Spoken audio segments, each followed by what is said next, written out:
I want to be a voice to empower the young, to let them know that there is something that they can do and they don't have to end up with the chronic diseases that we're seeing nowadays. And I tell you something, Arthur, you just gave me a great idea because honestly, as much as I do genetics and stuff, I never regarded the COMT as a way of advising this exercise or the other one, but it makes perfectly sense. Instead of maybe for a week not spending out and spending in doing one of these tests that can be so revealing to your own health, I think it's completely worth it. How many times I hear that, oh, my girlfriend, la, la, la, just like, excuse me, you don't have the same genetic makeup as your girlfriend, right? So, and you don't have the same needs or the same circumstances. So that's why we're also personalized. Hello, and welcome in this new episode of Power Your Health, the podcast that shows you how to take control of your health, improve your outcomes, become a better version of yourself, and live a happier, healthier, and longer life. Wow, what a program. So today, I'm with Dr. Maria Gutierrez-Horn. We met recently at the Global Longevity Summit in Geneva, and we had such an inspiring conversation about how we can truly improve the patient's journey that I thought it would be great to record the conversation with you today. So I'm really happy and very grateful to have Maria here today with us. In this episode, we will talk about how we can use lifestyle, genomics, functional, and precision medicine to completely change the way we age and how we can truly take responsibility for our future health. So first and foremost, Maria's story is very powerful. So she's a doctor who became her own patient before becoming one of the strongest voices for functional and precision medicine. So Maria, can you tell us more about that turning point? The moment you decided to take control of your own health and dedicate your work to helping others to do the same? Sure. And first of all, thank you so much, Dr. Arthur, for having me here today. It is my passion to get the word out to all the patients and anyone that there's so much that you can do for your health. And like you said, to me, it had to be the epiphany that many of the physicians in this field have, when it's our turn to experience some health issue, then we realize, maybe the way that I've been doing it for my patients, perhaps there's a better way. And that's how I find myself. Around the time of COVID, there was a week that I overate, which I've never really done so often in my life. And of course, due to anxiety of the COVID and all that. And I ended up with an inflammation of my gallbladder, which then translated to inflammation in my some of my musculoskeletal areas, prompted me to seek the advice of a rheumatologist, who then went to diagnose that indeed I had foraminal stenosis, arthritic changes in the vertebral sheath like anybody else. And he basically told me, well, Maria, this comes and goes. If it comes, you take some medication like an ibuprofen, or you come here and I give you a cortisone shot. And I just took it like, okay, that's what I'll do. But a year later, it turns out that I was able to pinpoint exactly what triggered my arthritic attack. And it was related to overconsumption of flours, cookies at a time that I was very emotional. And I woke up with pain. And when I woke up with pain, having to take two pain medication, which I know enough not to want to take any medications at all because I've been in this field for so long, I said to myself, no, I cannot be in this position. I have to find another way. I have to work for a living. I cannot be a cripple. And I know exactly how it starts and how it ends because I had been seeing patients for 25 years at this point. And so at that moment, I sought and I seek an anti-inflammatory diet, which I didn't think even capable of doing. But because of the pain that I had, I pressed on.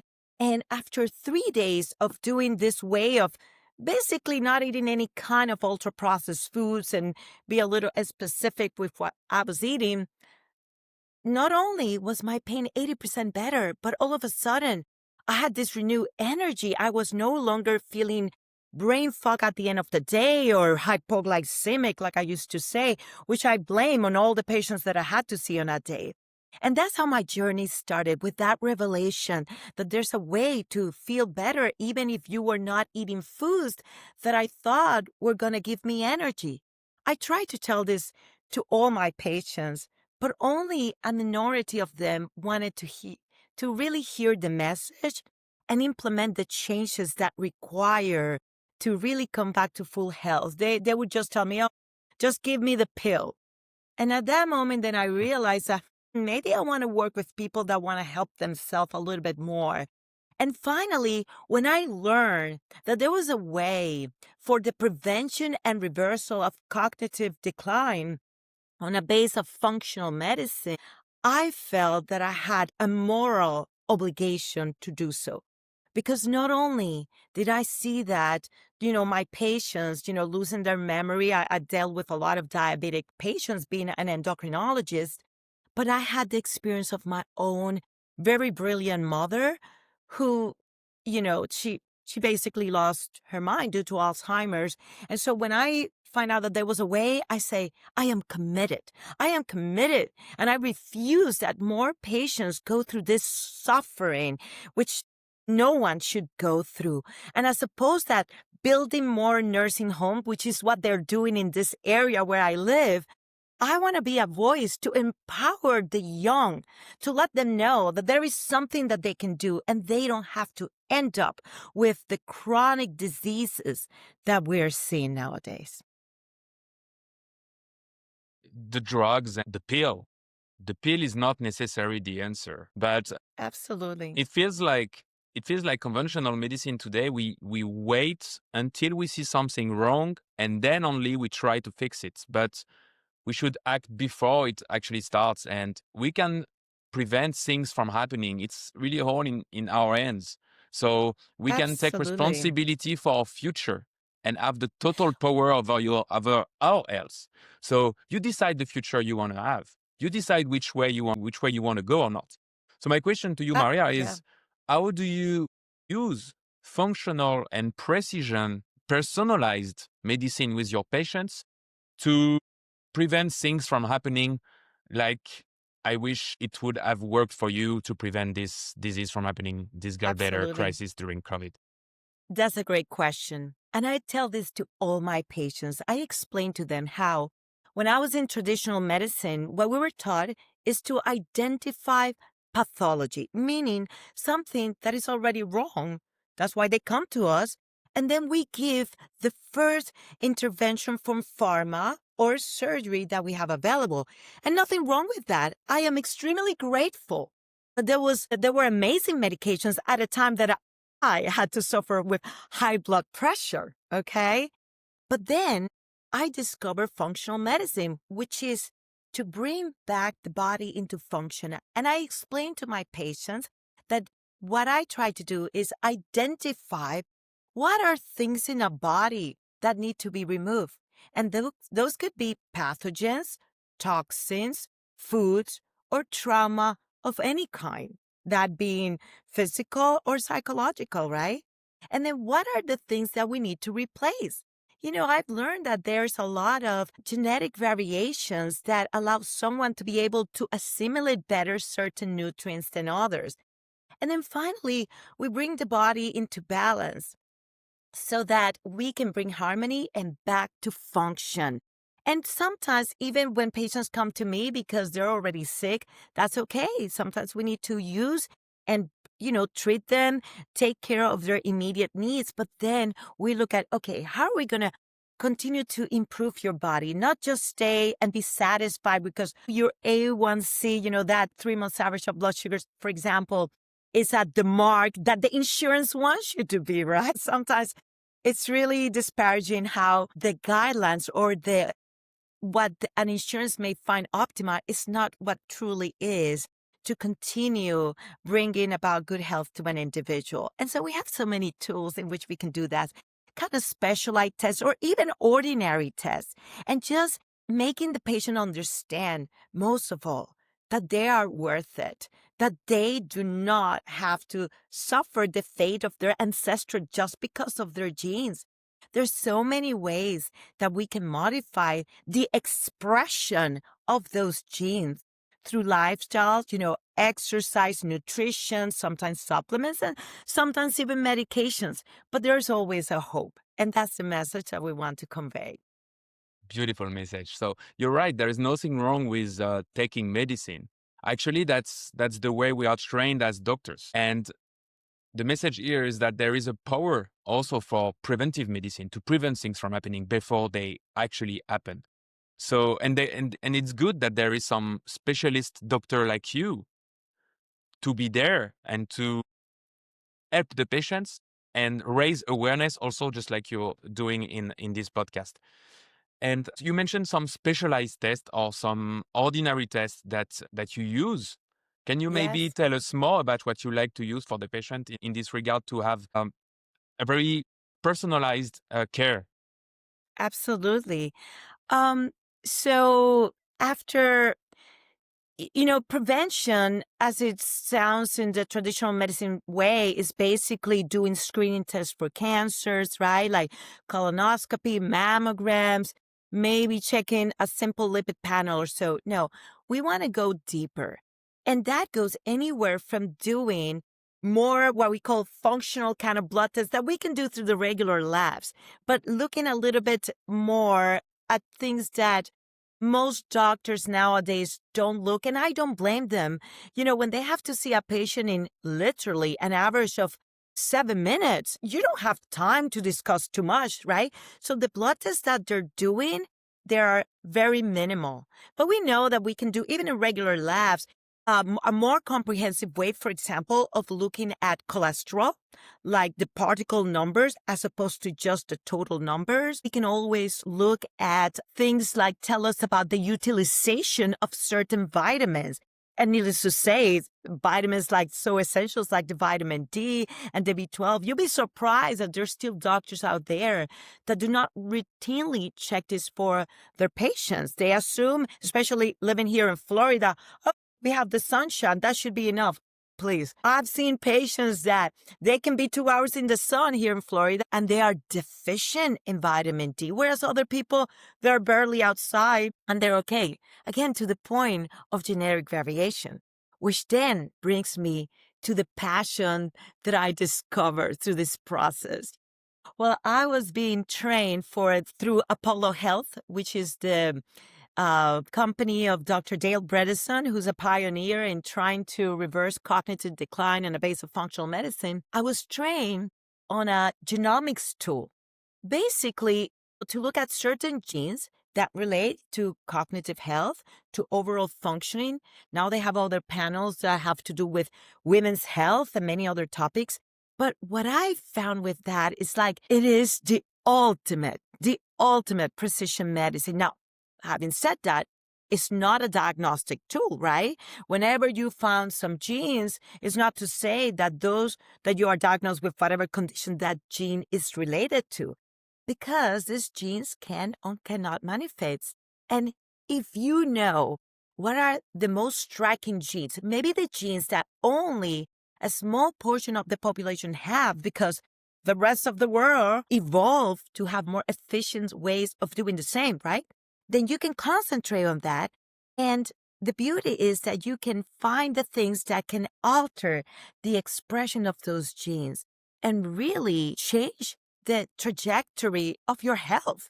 And I couldn't say enough about it. And, through that tool, I've learned so much incredible physiology and more understanding. And really, it's just been me as a physician, it's just been like every time I get one of those reports, I feel like a little kid in Christmas, like opening like a gift because it's so exciting to me to learn more about this individual and being able to help them understand their own bodies so that they can make the right decision. And I always say, if you understand how your body works, well, it is your choice whether you want to make those decisions or not. But I tell you, when we're dealing with cognitive health or even other chronic diseases, many patients will choose to do the right thing as compared to continue to do the things of the world that give immediate pleasure, but you will pay a big price in the future. Yeah. Can So you, those are one of my yeah, favorite tools, yeah, you know? yeah. You seem very passionate about this genomics, and I think you're right. And I also like to use genomics for my patients. Which gene do you typically like to test? Maybe you can tell us a little bit more of your secrets for You the know, patients. This podcast is again aimed at the patients for them to understand and took them some tools here and there that they can use hmm for themselves. Maybe you can right. share the genes that you like to track, and how also it would be interesting to know how the polymorphism that you find out modify the recommendations that you give to the patients. Can you tell us a Yeah. little bit more about that, Maria? Absolutely. So, for example, there's not one particular gene. So, it's really good when you have a genomic tool that gives you a variety of genes because really it's not about just one gene, okay? It's about the interactions of different genes. For example, I have a patient that came to me after, unfortunately, she had a brain bleed due to taking one of the pneumatic for not reversal because it doesn't reverse cognitive decline, but supposedly to prevent the progression of cognitive decline, which 30% of the patients with the ApoE4 variant, which is a high risk variant for Alzheimer's, can in fact have brain bleed with that medication. And her husband had taken her to the neurologist, and they have done that. You know, she wasn't doing that bad, but she was already having some cognitive changes. So they took her, they gave the medication, and sure enough, she had a brain bleed. She could have died. Thankfully, they were able to identify it on time. She was given steroid. It was help, but then he was seeking a different alternative because he understood that that was not the answer, right? So it came to me, and we did the Intellex DNA, which is a tool that was co-founded by Dr. Sharon Holzman-Cohen. She was one of my trainers when I did the Dale Bredesen protocol for the prevention and reversal of cognitive decline. And what I found in her genomic is that, yes, she did have 2 copies of this high variant gene, but luckily she did not have many of the other variants that can really Hmm. cause major issues. So we understood at that Hmm. moment. I gave her a lot of hope. I said, listen, sure, thank goodness you're recovering from this brain bleed. Let's now identify. We were able to identify that she had certain variants that tended to accumulate a little bit more amyloid beta in her brain due to inflammation. We were able to give the right kind of supplementation for those, like a specific type of curcumin or resveratrol. You know, we were a little bit sad to find out that estrogen could have played a big role in her cognitive health. And she really never had hormonal replacement. But even now she's older, and it's a little sometimes controversial to give hormones to patients that are, say, older, but there's still herbal supplements that, for example, can dock into the receptors of some of the receptors of estrogen to lessen the inflammation that is bring about by not dock that a substance dock into that estrogen receptor. Okay, so we've been able to achieve that, and then we discover also that in her particular case, yes, the B12, you know, the MTHFR variant was a big one on her. And she had never known about this, right? She had an elevated homocysteine level which alerted me, along with this variance, that she needed methylation factors for better cognition because it was relating to this. You know, there's so many gene variants, and that's why it's so important to sometimes choose the right tool. People can go ahead and do 24andMe when it used to be and tell you curiosities about your body, but it doesn't really give so much clinical insight to the doctors. I mean, and believe me, with this tool, I had to study a lot. And I also like the fact that you spoke about the MTHFR gene, which is a gene that I've been studying a lot. We published some papers specifically in infertile population. And it's great to notice that like infertility is one of the first symptoms that they have. And it's a symptoms that you can treat. You know, IVF nowadays is making a great job, like improving the results and helping the patients to get kids and when they want to. But interestingly, the patients that are infertile today, they're gonna have, guess what? Cancer, Alzheimer's disease, cognitive decline, coronary heart disease, Yeah. and stuff. So Yeah. it's That great that they come to our office being infertile and being young, and we test them for MTHFR. We do the homocysteine. I recommend everyone to do the MTHFR gene assessments and the homocysteine level. So Arthur, I have seen so many patients that, I've done the genomics, and when I find two variants of MTHFR and I look back at their history, many of them had miscarriages. yes, Because again, this gene has so much to do not only with detox, energy production, DNA repair, production of neurotransmitters. I mean, it's so huge. And so, and some people have no understanding. Today, I'm about to see a patient that she's an elder patient.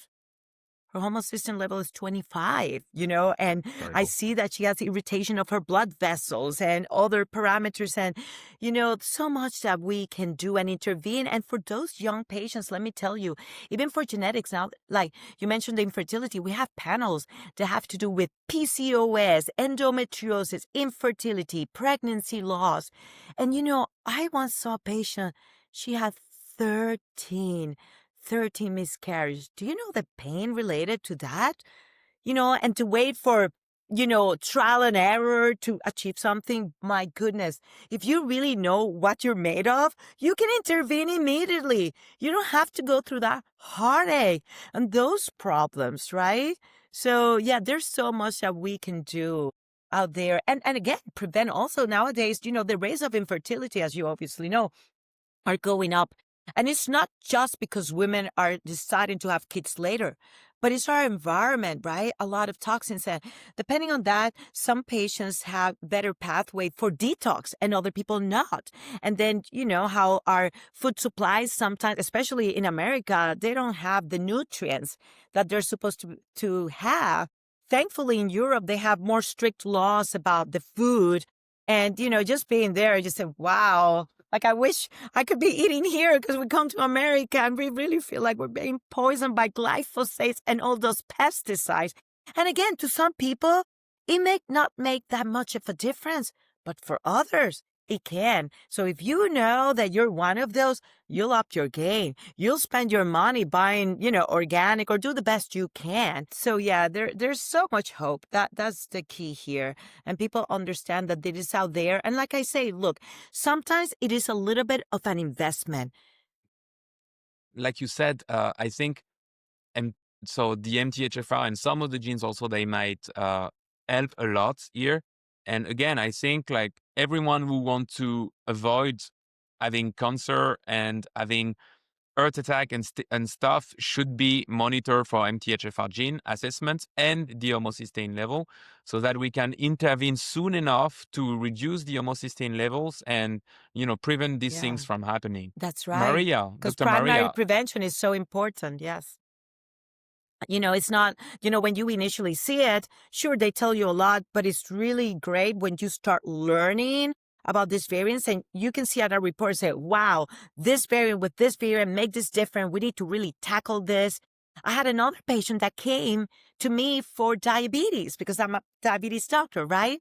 But when I started talking to him, I asked her, wait a minute. He's having cognitive issues. I mean, it was so obvious to me. And she said, yeah, he's forgetting a little bit, right? So I ordered this test. And what I found out, he did not have the ApoE4, but he was all about BDNF, which is brain-derived neurotropic factor, which is like a miracle growth for the brain. And one of the major interventions for that, believe it or not, is exercise. Now, you would think that nowadays everybody knows about exercise and everybody's doing exercise. But guess what? This individual was not. And not only that, he had a gluten variant. And we know that sometimes, even when you don't have any GI symptoms, these gluten variants can create antibodies that can have great impact in the neurological system, right? So when confronted with this information, I told her, you're drinking beer every day. That's not good. First of all, because alcohol is a toxin to the brain. And second of all, because he has a lot of gluten and you have this gluten variant. So, and then the wife said, I don't think he can stop drinking beer. And I look and say, so ask him. He's the one with the cognitive decline. And he look at her and say, yeah, if it's going to make a difference in my life, I will do it.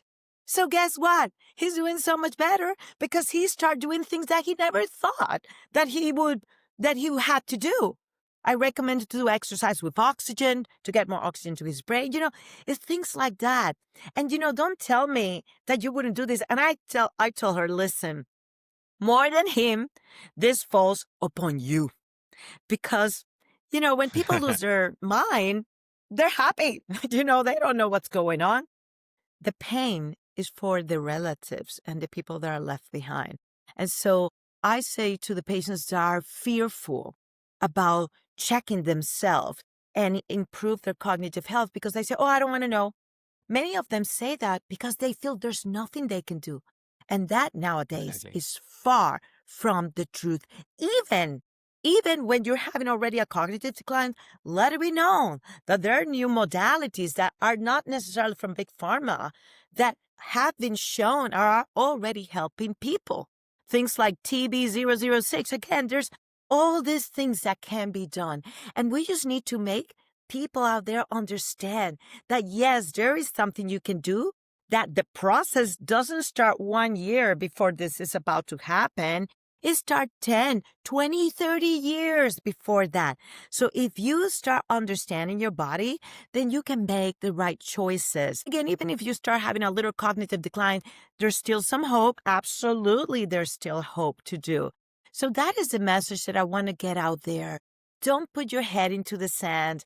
Just look up, be empowered by the possibilities and coming back to health. And I tell you personally, Arthur, that when I turned 50, I was on my way downhill. I mean, I was in pain. I had developed some rolls in my abdomen, which I couldn't understand why, because I was exercising the same. I never had a weight problem. And I was still in hormones. So it wasn't like, oh, it's menopause. Just no. And I then came to understand that it was all about insulin resistance in my case. And those blood pressure medications that I require, guess what? I'm happy to say that I no longer require. And that the reason that I stopped taking them was because I started getting dizzy, doing all the interventions, removing the sugars, replacing all the minerals that I was lacking, minerals, vitamin, etc., bringing down my sympathetic nervous system. And my goodness, me, because I was trained for 25 years in traditional medicine, you as a doctor are made to believe that these medications are essential. They're essential to prevent you from having a stroke or so. No, they're necessary when your poor body try, but there's so much it can do, right? But when you really give what it needs and remove what it doesn't need, you can really make a huge difference. So I'm so grateful and happy, and I feel like 18 again. Yes. I really like that. Thank you for sharing this great example. I really like the fact that we can use like such targeted and precision tools like genomics to give some like advices that are general. You need to exercise, but you need to exercise a special way given your genetic background. This is something that is very like important to explain to the patients because sometimes they come and say, yeah, I know it's always like exercise. Yeah, exercise is important, but different patients, depending on their genotypes, will have to exercise a different way. So thank you for addressing this beautiful example. And the idea is that we have a lot of tools. We have a lot of data. You see, I have like the ring, I have the Whoop, and we have the you have the ring too. You have the biological data also that is big, like enormous, and it brings us like Like the so continuous many. glucose monitors, yes, that Exactly. can We really should change not only lives. diabetic people should be on Glock. I don't have it right now, but I like Me to. I neither. like I don't to. have it right now, but I use I it like to. periodically. And Yeah, I like to take it sometime and see like how I eat and how my glucose level reacts depending on what I eat, and it's great. And it's. I mean, you know yourself better. at the end of the day, you know yourself so much better. You think, like you said, you want to have your head in the sand and be like, yeah, it's not for me, but this is for you. When you say it's not for me, it's because you think that you have no power over changing things. But our message, Maria, for our patients is you have the power to take control of your health and to change the parameters that matters the most. This is the single message that I want to give today. Yeah, and Absolutely. so thank you for sharing this beautiful example. It was a great one. But really, like people nowadays, you go out to eat in a restaurant, which, by the way, most of the time here in the United States is eating ultra processed food, or they use the wrong oils or what have you, right? And you spend easily, like almost $100 going out, for two patients. Two people for sure, even in a fast food restaurant, or better than fast food, but quick restaurant, it's like $60. And how much more to know about your health? Instead of maybe for a week not spending out and spending in doing one of these tests that can be so revealing to your own health, I think it's completely worth it. And I believe people are smarting up. They're putting their money where their heart is. And I think they're enjoying greater benefits because of that. Yeah. Dr. Maria, are there some other genes that you like to track? I think Yes. I know for Yes, sure that there's there is the one. Klotho gene that you like, the Klotho factor Well, and the the Klotho Klotho gene that you like, gene, right? that's a longevity gene, right? It's a longevity gene. And so when people have one variant of that gene, it's actually very positive. They've shown that if you live to be to the age of 75, then chances are if you have the Klotho gene, you're going to live 5 more years, right? But it also, if you have 2 copies of that, then it can affect a little bit the way that you exercise. For example, resistant exercise can make them very tired, and maybe those are the patients that need more cardio as opposed to resistant, like we're all talking about, right? There's so many nuances to these genes.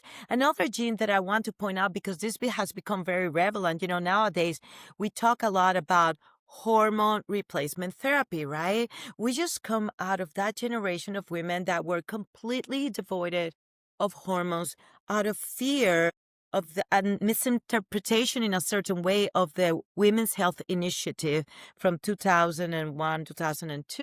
And so I remember I was a resident at the time, and I remember we all taking patients off the hormones out of fear for cardiovascular disease and other things. Of course, then we came to realize that sure, I mean, whenever you give hormone therapy, let me just say, it's not just like, oh yeah, now let's give hormones to everybody. Sure, I'm a great believer of hormones for longevity, but we need to make sure that when we're adding those hormones into the body, that those hormones can be metabolized properly, right? That you are not increasing the risk, say, of breast cancer, which is like the most feared thing among women, that you're not increasing the risk by other factors such as alcohol or insulin resistance, right? So you want to make sure that you're doing all the right interventions, but there's a particular gene variation, is an enzyme that is from the phase 1 of detoxification in the liver called CYP1B1. Mm-hmm. Now, if you have 2 copies of that CYP1B1, you have more chances of estrogen to be metabolized into a more carcinogenic form of estrogen, which is the 4-hydroxyestradiol, okay? And so if you have a knowledge of that, then you maybe will take absolutely precautions. There's certain phytonutrients that we can do to try to shift that pathway from going in direction to going into the better direction. Or you can take certain antioxidants like glutathione that will take care of the quinones that are being formed after that 4-OH estradiol, because those quinones can interfere with DNA transcription, and RNA transcription and cause cancer. So again, if you have an understanding, then you don't have to wait for you to be the one unfortunate person that is going to get the cancer, right? Detox pathways are so important. So the more we understand about our own bodies, the more precautions we can take in doing the right thing. And to some women, they may make a choice. Listen, I otherwise feel fine. My risk of neurodegenerative disease based upon other genetic variants is not that great. So maybe I don't really need it. Maybe I can get away with just some phytonutrients. And again, we're also very different. You can never say that because my girlfriend did this, I'm going to do that. Right? Oh, I mean, it's like, you don't know how many times I hear that, oh, my girlfriend, la, la, la, does like, excuse me, you don't have the same genetic makeup as your girlfriend, right? So, and you don't have the same needs or the same circumstances. So that's why we're all so personalized. And that's right. why it takes time, Arthur. It takes time to listen to a patient, to understand a patient. And it's really an impossible task that they're giving the doctors that are coming in this generation to do something, as a provider and as a physician, nurse practitioners, PAs, everybody gets into this profession because we really, most of them, I believe, have a love and we want to help our patients. But then we're caught up in the system and the time constraints. And then we do a medicine that is what they want us to do, the people that are cutting corners, all the time because it's all about profit and, just, but then the individual suffers. And then, like I say, everything is okay until the day that is not, right? Oh, yeah, I don't have a problem. Everything is good until the day that I ended up with the condition. But we could have seen this all along if we have done the genetic, those specialized tests, or just ordinary tests like a homocysteine. It's not that expensive, and it can change people's life. So, Yeah. yeah, I'm glad that you brought that up. It's amazing. We have these patients, this type of patient, like you said, that they say, my girlfriend is taking this, it's good for her, it should be good for me. And we also have this patient who says, my friend is taking this, it's good for him, I should be taking that. And also we have this type of patients that say, oh, I saw online this influencer guy is taking this pill. What should I do? Should I take it? But here, Yes. our role as doctor is to tell our patients that this is personalized medicine. This is not medicine for everyone. There is no one pill fits all, It's not one size fits all, one pill fits all. It's No. different. And what is good for your girlfriend or your friend or your favorite influencer is not good. It's not necessarily good for yourself. First, you need Yeah. to be assessed and you need to be monitored for us, doctors, to understand if it's good or not for you. Absolutely. This is not a protocol. It's not a bell curve, which is what we use to treat patients. Oh, these medications, this amount of the population, they do well with this. Well, we're all very different. What if you fall in this side of the spectrum, right? So, no, and that's what we're trying to seek for our patients, right? Taking the time, listening to their stories, looking deeper into their biomarkers, into their wearables, into all of that, and get a Exactly. better understanding patients can make the right choice for themselves. We're Yeah, all about choice and exactly. empowerment. And we have all this data, like you said, the wearables, the ring, the whoop, everything, the biological parameters, like so many data that we should use, So much even data. to give like some general advices, like you said, like exercise, but exercise a specific type of way. For instance, Right. there is a gene I love. This is the COMT gene. So basically, you have two polymorphism. You have the val-val and the met-met. The people that are Yes. val-val, I explain that for the patients. I will take 2 minutes to explain that to the patients because I think it's very interesting in showing why this type of exercise, which is good for your friend, is not necessarily good for you. So the patients that have the val-val polymorphism for the COMT gene, they have Mm-hmm. higher COMT activity. So as a result, their dopamine levels is lower. What does that mean? It means that they tolerate the stress, but they have less focus and motivation. So for this type of patient, you want to give them some dopamine. So of course, you can give some supplements with dopamine, but also you want to encourage them to do some intense exercise, like aerobic activities that will increase the dopamine. But on the other hand, the patients that are met, they have about 40%, I think, lower COMT enzymatic activity. It means that their dopamine levels are way higher. So you don't want to increase the dopamine even more because those patients, they're already like very emotionally sensitive. Yes. They have great memory, but Yes. they stress a lot. So this type of patients, Absolutely. you want to tell them to do yoga, meditation, this kind of thing. You don't want to tell them to exercise like out. So Right. No, typically, that is so awesome. That yes, I mean, I always look for that. Are you a met? You know, you must be a met. you must be a met, Yes, yeah. And then when the you must be patients, a met. when you met, as soon as you met the patient, you can tell sometimes. Yeah, yeah, no, Exactly. absolutely. But it's Yeah, a I great have a sister example. who's a It's met, so I know. no, it's a great example to show that the gene can influence. And if you Yeah. want, I can cut the part with your sister so that she doesn't have to to see it in the podcast. I'm just kidding. Any You know, I understood that they rub up because they cannot bring down their adrenaline down. But you just gave me yeah, a great idea. You know, it's great. like we There keep you on go. learning. That's why I love to go to conference and meet people. And every time I go to this conference, I just learn something new. You know, I say the day that we stop learning is the day that Oh we're yeah. ready to go upstairs. You know, it's like this is just Yeah. an evolving, but it's fascinating. Thank you. Learning is what makes me get up in the morning. Yes, This absolutely. Yes. and improving patients' life and improving their outcomes is also something extraordinary. And you shared with us some great examples of that. So that's great. Any other stories about the genes and how they influenced your recommendation that you want to share?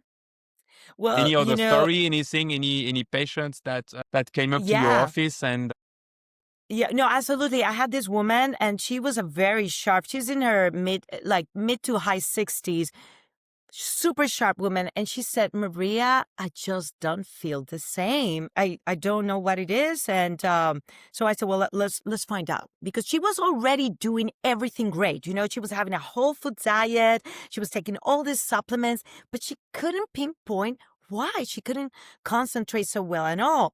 So when we do her first, you know, in what we call the hotspot summary, again, variances that if only a small amount of the population have it, that means it's more significant to your case. And in her case, the first one was called what we refer to as the Wi-Fi because it has to do with brain connectivity. And so she had two variants of that. Well, the remedy that it was as simple as turkey tail fungus. It was really a tea.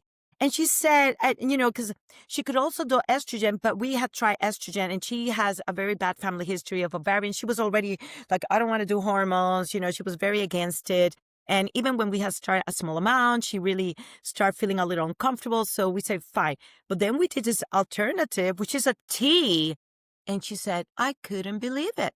It really make a difference. And she told me, I went on vacation and didn't take it, thinking that I was already okay, right? And she said, I am so sorry I did not take it because that made such a big difference in my life. You know, little things like that that you would never think, right? And again, you can end up with 1,000 supplements costing you over $1,500 a month on supplements. But if you know the ones that you really need, if you understand your body, then you know, okay, this is what I need. It's non-negotiable. The rest I can take or not if I want to. So yeah, it's fascinating. I mean, it's just like countless, you know. And then I recognize a patient of mine that she was struggling so much with her weight. And she was very frustrated because she works in this field of nutrition and all that. And she said, how is this possible? I'm doing all this. And I even did this keto diet and it was even worse for me. Well, we found out that she has variants that saturated fat make her gain more weight. And then she had variant that, and it was unfortunately her first variant, that once she put on the weight, it's much difficult to remove. You know what I mean? And so in those cases, they recommend cryosurgery, things like that. But at least, you know, is to have and she still looked pretty good, of course, but she was very competitive and she couldn't understand. So at least it gives her some understanding why, like, she's not a lazy person. She was doing all these right things.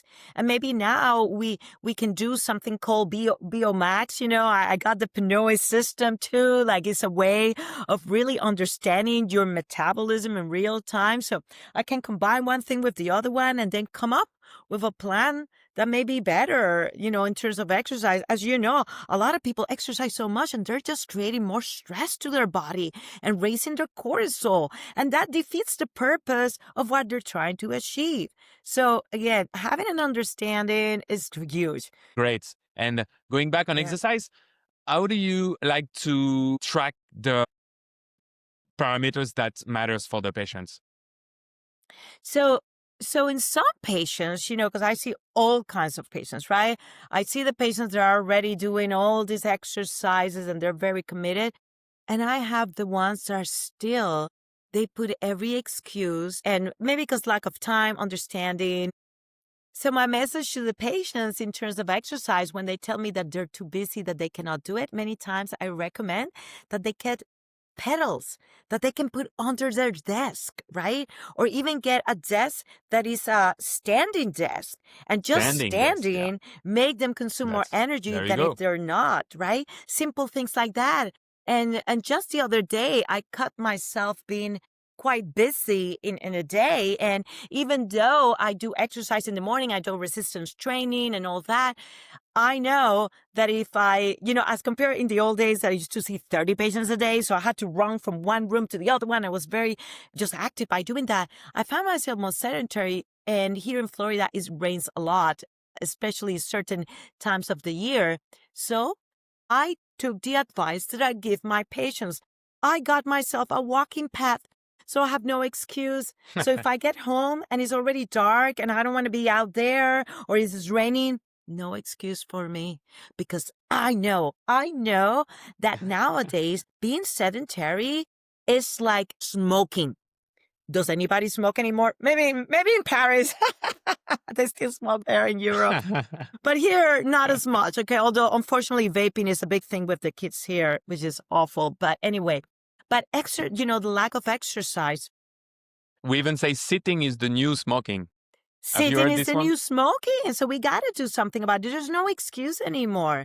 So it's a capacity, but sometimes most of my patients, when they understand, they tell me, "Oh, they upped their game. They're now doing resistant exercise and all."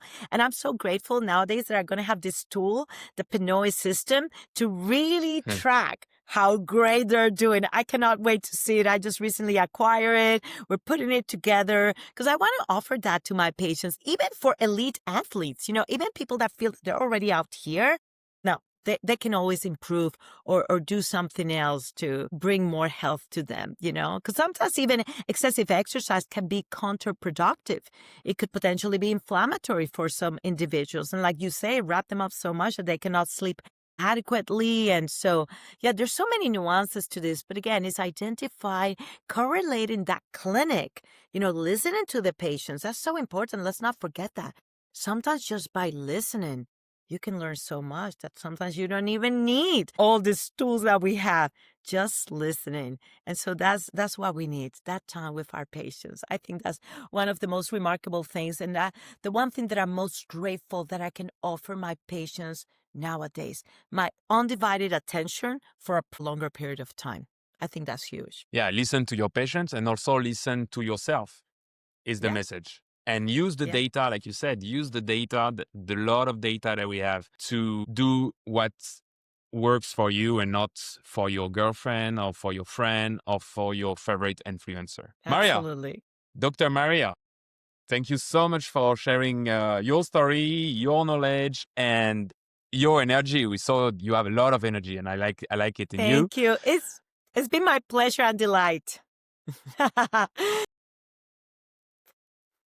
Yeah, thank you so much. I really appreciate it. And I appreciate that you're giving this opportunity to share my enthusiasm about health to the rest of the world. To think that you can feel like you're on your way down when you turn 50 downhill to just going up until the day that you go upstairs, like I say. So thank you so much, Dr. Arthur. I really appreciate it. You're very welcome. I was very happy to have you, and I am very grateful to have this conversation with you, and we are grateful that you are a specialist for longevity, functional, precision medicine.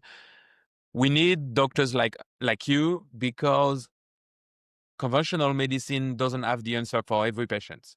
So it's good that you're here. It's good that you're making a great job for your patients. So I really hope this conversation will help our listeners to get here and there some tools that they can use for themselves, and also that they will understand the power that they have in themselves to take control of their health and to live a longer, healthier, happier life. So thank you, Dr. Absolutely. Maria. Until whatever age you are, it doesn't matter the age you are, you can always start and make those whatever years you have left, they can be wonderful still. Okay? Beautiful. Let's end up like this. Thank you, Dr. Maria. Take care. Have a great All right. day. Thank you so much, Arthur. You're you too. welcome. Thank you. Bye-bye. Ciao. Bye-bye.